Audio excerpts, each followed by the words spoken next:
പിണറായി വിജയൻ രണ്ടാമത്തെ ടേമിൽ 5ാം വർഷത്തിലേക്ക് കടക്കുന്നതിൻ്റെയും മൊത്തത്തിൽ 9ാം വർഷത്തിൽ കടക്കുന്നതിൻ്റെയും ആഘോഷങ്ങൾ നടത്താൻ പോവുകയാണ്. ആഘോഷങ്ങൾ നടത്തുന്നത് നല്ലതാണ്. ആഘോഷം തീർച്ചയായിട്ടും സമൂഹത്തിൽ വേറൊരു ചലനമുണ്ടാക്കും. പക്ഷെ രാജാവ് ആഘോഷം നടത്താനായിട്ട് ഇറങ്ങുമ്പോൾ രാജ്യത്തെ പ്രജകളുടെ അവസ്ഥകൾ കൂടി മനസ്സിലാക്കിയിട്ട് വേണം ഇത് നടത്താൻ. ഖജനാവിൽ പണമില്ലാത്തത് കൊണ്ട് 50 രൂപ സഹമന്ത്രിമാരുടെ ശമ്പളത്തിൽ കുറച്ചിരിക്കുന്നു, നിങ്ങളുടെ മറ്റ് ആനുകൂല്യങ്ങളിലെല്ലാം കുറവുണ്ടാകുമെന്ന് ഉത്തരവിറക്കിയ സഖാവ് EMSന്റെ നാടാണിത്. സഹപ്രവർത്തകരോട് ആലോചിക്കുക പോലും ചെയ്തില്ല. അവർ പരാതി പറയുമോ എന്ന് പോലും ആലോചിക്കാതെ 50 രൂപ കുറച്ചു. അന്നത്തെ 50 രൂപ എന്ന് പറഞ്ഞാൽ ഇന്നത്തെ 50,000 രൂപയുടെ വിലയുണ്ട്. ഇത്ര വർഷത്തിന് മുമ്പുള്ള കാര്യമാണ്, 57 കാര്യമാണ്. പക്ഷെ ഇപ്പം നമ്മൾ 25 കോടി രൂപ മുടക്കി അതിൽ 10-15 കോടി രൂപ ഫ്ലെക്സിനും പരിസ്ഥിതിക്കും നാടിനുമൊക്കെ ദോഷമുണ്ടാകുന്ന ഫ്ലെക്സും അതുപോലത്തെ കാര്യങ്ങളൊക്കെ അടിച്ച് 10-15 കോടി രൂപ പബ്ലിസിറ്റിക്ക് മാത്രം കൊടുത്ത് പിന്നെ ഒരു 10 കോടി രൂപ സമ്മേളനങ്ങൾക്ക് വേണ്ടി കൊടുത്ത് എന്താണ് നാം നേടുന്നത്? ആഘോഷങ്ങൾ നടത്തേണ്ടത് ഇങ്ങനെയാണോ? പുതിയ വീടുകൾ വെച്ച് കൊടുത്ത് പുതിയ പദ്ധതികൾ ആരംഭിച്ച് ഒരു 100 പദ്ധതി ആരംഭിച്ച് അല്ലെങ്കിൽ ഒരു 10 പദ്ധതി ആരംഭിച്ച് എന്തിനു പറയുന്നു ഒരു മെഗാ പദ്ധതി ആരംഭിച്ച് ആഘോഷം നടത്തിയാൽ എത്ര മനോഹരമായിരിക്കും. 10,000-ങ്ങൾക്ക് അന്നദാനം നൽകിക്കൊണ്ട് ആഘോഷം നടത്തിയാൽ എത്ര നന്നായിരിക്കും. അശരണരായ 10,000-ങ്ങൾ ലക്ഷങ്ങളുള്ള നാടാണിത്. നോക്കൂ, 60 ദിവസത്തിലധികമായി ആശാ വർക്കേഴ്സ് ജോലി അവിടെ സമരം ചെയ്യുകയാണ്. അവർക്ക് ആനുകൂല്യം കൊടുത്തുകൊണ്ടുള്ള ഒരു വാർഷികമാണെങ്കിൽ എത്ര മനോഹരമായിരിക്കും. CPO റാങ്ക് ലിസ്റ്റിൽ വനിതകൾ അവർക്കറിയാമെന്നുള്ള രൂപത്തിലൊക്കെ അവർ സമരം ചെയ്തു. എത്ര രൂപത്തിലാണ് അവർ സമരം ചെയ്തത്? അവരുടെ ലിസ്റ്റിൽ 10 പേർക്ക് കൂടി ഒന്ന് നീട്ടിക്കൊടുത്തെങ്കിൽ അതായിരിക്കും 4ാം വാർഷികത്തിൽ 5ാം വാർഷികത്തിലെ പിണറായിയുടെ സമ്മാനം.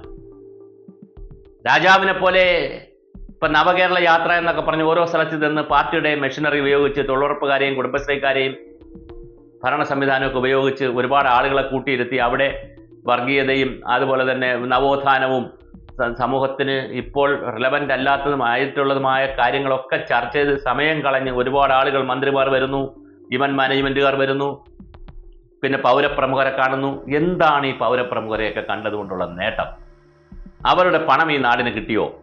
അവരുടെ ആശയങ്ങൾ ഈ നാടിന് കിട്ടിയോ? മുഖ്യമന്ത്രി ആദ്യത്തെ വർഷം വന്നപ്പോൾ മുതൽ പൗരപ്രമുഖന്മാരെ കാണുകയാണ്, വ്യവസായികളെ കാണുകയാണ്. എത്ര പൗരപ്രമുഖന്മാരുടെ ആശയങ്ങൾ ഈ നാട്ടിൽ നടപ്പിലാക്കി? ഒരു സ്റ്റോക്ക് ടേക്കിംഗ് നടത്തണ്ടേ? 25 കോടി രൂപയാണ് ഇപ്പോൾ ഇതിന് ചെലവാക്കുന്നത്. ഖജനാവിൽ പണമില്ല എന്നൊരു വശത്ത് പറയുന്നു. DA കൊടുത്തിട്ട് എത്രയോ കാലമായി ഉദ്യോഗസ്ഥർക്ക്. ശമ്പള പരിഷ്കരണം വേറൊരു വഴിക്ക് നിൽക്കുന്നു. പങ്കാളിത്ത പെൻഷൻ മറ്റൊരു വഴിക്ക് പോയിരിക്കുന്നു. അങ്ങനെ നാനാ വഴിക്കും എല്ലാം കുറവുകൾ പറയുന്ന ഒരു നാട്ടിൽ, അല്ലെങ്കിൽ ഇതിനൊന്നും പണമില്ല എന്ന് പറയുന്ന നാട്ടിൽ ഇത്തരം ആഘോഷങ്ങൾക്ക് പണം കളയുന്നത് ശരിയാണോ? രാജാവ് ഗൗരവമായി ഇത് ആലോചിക്കണം. തീർച്ചയായിട്ടും മുഖ്യമന്ത്രി അങ്ങേക്ക് ഇനി PR വർക്കിൻ്റെ ആവശ്യമുണ്ടോ? പിണറായി വിജയൻ എന്ന വാക്ക്, അല്ലെങ്കിൽ രണ്ട് വാക്കുകൾ തന്നെ, പിണറായി വിജയൻ എന്ന 2 വാക്ക്, മുഖ്യമന്ത്രി എന്നതിനപ്പുറം CPMന്റെ പോളിറ്റ് ബ്യൂറോ എന്ന പദവിക്കും അപ്പുറമുള്ള വലിയ മാനത്തിലുള്ള PR കിട്ടിയ ആളല്ലേ, വ്യക്തിയല്ലേ? ഇനി അതിൻ്റെ ആവശ്യമുണ്ടോ? രാജപദവികളിലേക്ക് ഉയർന്നതിന് ശേഷവും കൊച്ചു കൊച്ചു യോഗങ്ങൾ നടത്തി അവിടെ ഒരു മാനസിക സംതൃപ്തി കൊണ്ടുവരേണ്ട കാര്യമുണ്ടോ? ജനങ്ങൾ തീർച്ചയായിട്ടും വരും. അധികാരവും സമ്പത്തും പണമൊഴുക്കാനും PR വർക്ക് ചെയ്യാനും ഇവന്റ് മാനേജ്മെൻറ്റുകാരും ഒക്കെ ഉണ്ടെങ്കിൽ തീർച്ചയായും ജില്ലകളിൽ ആൾ കൂടും. മേളകൾ നടത്തുമെന്നാണ് പറയുന്നത്. അതിനൊക്കെ അപ്പുറം എന്താണ് പുതിയ പദ്ധതി? 5ാം വർഷത്തിലേക്കുള്ള പദ്ധതി എന്താണ്? ഈ പദ്ധതിയിൽ കഴിഞ്ഞ 10 വർഷം നടത്തിയ പദ്ധതികൾ എന്തൊക്കെയാണ്? എത്ര പുതിയ പ്രോജക്റ്റ് ഇവിടെ തുടങ്ങി? രാജാവിൻ്റെ കാലത്ത് മുതൽ തിരുവനന്തപുരത്ത് എത്രയോ വലിയ പദ്ധതികൾ വന്നു. ഇന്ന് കാണുന്ന എല്ലാ പദ്ധതികളിലും 1-2 ഓഫീസുകൾ ഒഴിച്ച് ബാക്കി എല്ലാം തുടങ്ങിയത് രാജാവിൻ്റെ കാലത്താണ്. വൻകിട പദ്ധതികളെല്ലാം തുടങ്ങി വെച്ചത് മുൻ ഗവൺമെൻറ്റുകളാണ്. അങ്ങ് പലതും പൂർത്തിയാക്കി. ബൈപ്പാസ് കേന്ദ്ര ഗവൺമെൻറ് അക്കൗണ്ടിലേക്ക് പോകും. വിഴിഞ്ഞം പദ്ധതി ഉമ്മൻചാണ്ടിയുടെ അക്കൗണ്ടിൽ കൂടി പോകും. ഗെയിൽ പദ്ധതി, എല്ലാ പദ്ധതികളും എടുത്ത് നോക്കൂ. എല്ലാം മുൻ ഗവൺമെൻറ്റുകളുടെ അക്കൗണ്ടുകളിൽ കൂടി പോകും. അപ്പോൾ ഈ ഗവൺമെൻറ്റിൻ്റെ മാത്രമായിട്ടുള്ള അക്കൗണ്ട് എന്താണ്?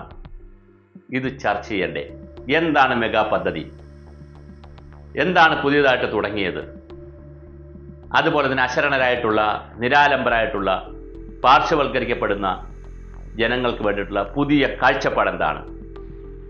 വിഴിഞ്ഞം പദ്ധതി പ്രധാനമന്ത്രി ഉദ്ഘാടനം ചെയ്യുമ്പോൾ സംസ്ഥാനത്തിൻ്റെ, ജില്ലയുടെയൊക്കെ ഉത്തരവാദിത്തമായ വിഴിഞ്ഞത്തുകാരുടെ പുനരധിവാസം എവിടെ എത്തി നിൽക്കുന്നു? ഓരോ സ്ഥലം, മുനമ്പള്ളിക്കാർ ഓരോ സ്ഥലത്ത് എടുത്തു നോക്കൂ. അമ്പലമുകൾ വളരെ കുറച്ച് 10-600 ഫാമിലി മാത്രമേ ഉള്ളൂ, അല്ല 10-100 ഫാമിലിക്ക് ഉള്ളൂ അമ്പലമുകൾ. മാലിന്യവുമായി ബന്ധപ്പെടുത്തി അവർ എത്ര വർഷമായി പോരാടുന്നു. ഇതൊക്കെ പരിഹരിക്കുന്ന ഒരു വാർഷികമാണെങ്കിൽ എത്ര മനോഹരമായിരിക്കും, എത്ര സൗന്ദര്യമുള്ളതായിരിക്കും. അല്ലാതെ അധികാരവും പണവും ഉണ്ടെങ്കിൽ നമുക്ക് എന്ത് ആഘോഷവും നടത്താം, എന്ത് ബഹളവും ഉണ്ടാക്കാം. ആ ബഹളങ്ങളും ആഘോഷങ്ങളും കൂടി ഈ നാട്ടിലുണ്ടാക്കുന്ന മാലിന്യം കൂടി വരും എന്നുള്ളതല്ലാതെ മറ്റൊന്നും സംഭവിക്കാനില്ല.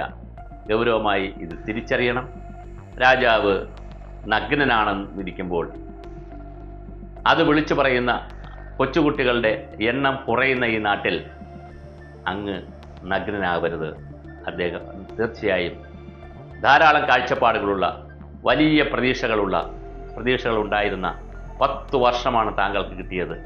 ഈ 10ാം വർഷത്തിലെങ്കിലും താങ്കൾക്ക് തീർച്ചയായും പുതിയ മേച്ചൽപ്പുറങ്ങളും മേഖലകളും കണ്ടെത്താൻ കഴിയട്ടെ.